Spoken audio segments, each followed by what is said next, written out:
Okay ka lang? Okay ka lang dyan? Guys, ayos ang ating gustuhan Gusto nga.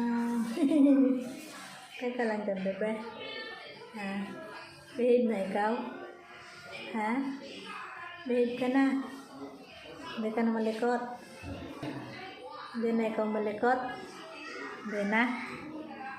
Very good naman. Nag-behave din ng bata.